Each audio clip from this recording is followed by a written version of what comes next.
définit l'hypertension artérielle, il faut déjà comprendre que le cœur est un organe noble dont le rôle sera d'apporter le sang aux différents organes de l'organisme à travers un type de vaisseau qu'on appelle les artères. Il peut arriver que le sang exerce une force plus élevée en circulant dans ces vaisseaux-là et la pression artérielle est à ce moment-là élevée.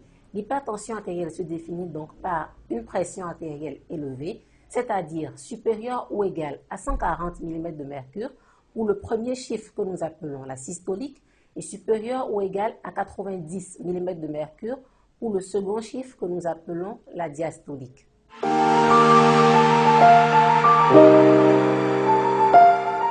Pourquoi est-il important de parler de l'hypertension artérielle?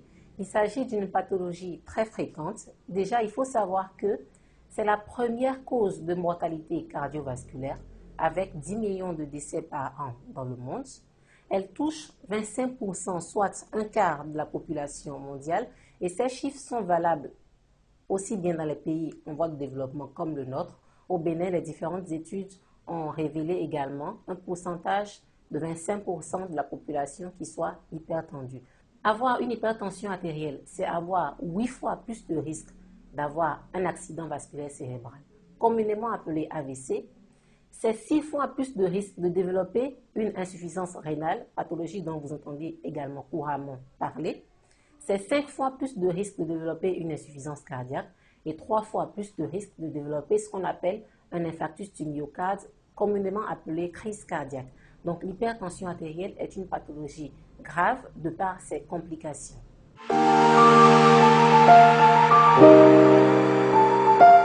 D'entrée de jeu, il faut dire que l'hypertension artérielle est une pathologie que nous appelons en CRIF le tueur silencieux parce que dans la plupart des cas, nous n'allons avoir aucun symptôme.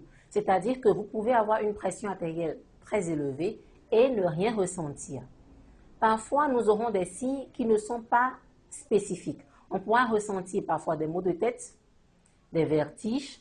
On peut avoir des bourdonnements d'oreilles, des troubles visuels.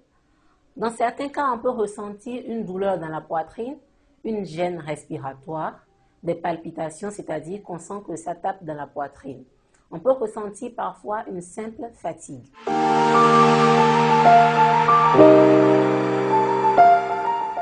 Alors, dès que vous ressentez des symptômes qui vous inquiètent, ou même lorsque vous ne ressentez rien, il faut quand même aller faire un dépistage de l'hypertension artérielle.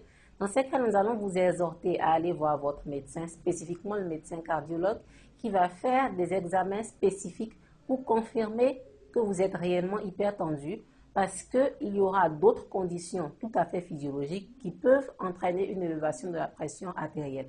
Donc, il faudra confirmer de façon formelle que vous êtes hypertendu avant de mettre en place un traitement.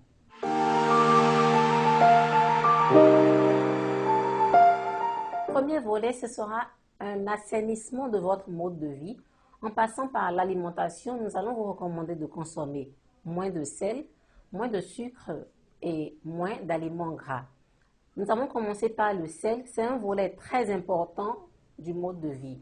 Pourquoi? Parce qu'il y a une relation très directe entre la quantité de sel que vous consommez et votre pression artérielle. Plus vous consommez de sel et plus vous aurez une pression artérielle élevée. Et moins vous consommez de sel, on aura des points en moins sur la pression artérielle. Dans l'alimentation, à part ce qu'il faut réduire, il faudra renforcer certaines choses, manger plus de fruits, plus de légumes.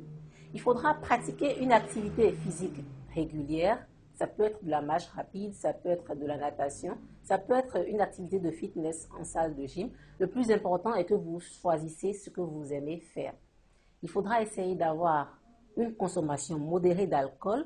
Nous en avions parlé dans la vidéo sur les maladies cardiovasculaires, pour la quantification notamment. Il faudra éviter la consommation de tabac. Nous ne demandons pas de réduire, il faut éviter de consommer du tabac. Cela est également valable pour la chicha parce qu'il a été démontré scientifiquement que la consommation de chicha augmente la rigidité de nos artères et cela favorise également l'hypertension artérielle. Donc son risque n'est pas moindre non plus.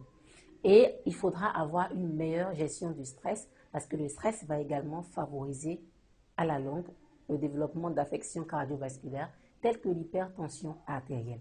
votre cardiologue va vous prescrire un traitement, ça peut être un médicament, ça peut ne pas être un seul, que vous serez amené à prendre de façon régulière.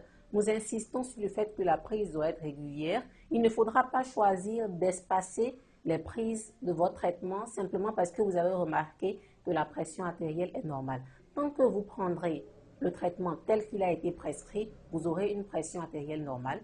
Certains se demandent, est-ce que nous pourrons arrêter la prise de ce traitement-là un jour? La réponse ne va peut-être pas vous satisfaire, mais l'hypertension artérielle est une pathologie chronique, c'est-à-dire qu'elle est dans la durée. Nous avons expliqué que le sang circule à forte pression dans les vaisseaux et cela va faire que le cœur n'a pas les conditions de base qu'il lui faut pour jouer son rôle de façon efficace. Donc, ce médicament qu'on vous prescrit devient un aliment du cœur qu'il ne faudra pas laisser, sauf si votre cardiologue vous demande de l'interrompre un jour. Il ne faudra également pas prendre le traitement qu'on a prescrit à votre frère ou à votre ami parce que le traitement sera prescrit à chaque individu compte tenu des résultats des examens qui ont été réalisés et compte tenu de plusieurs autres facteurs de risque cardiovasculaire qui sont propres à chaque personne.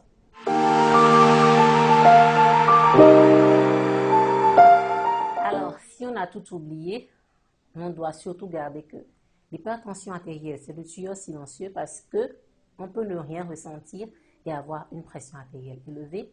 L'hypertension artérielle est pourvoyeuse de complications très graves, nous les avons citées.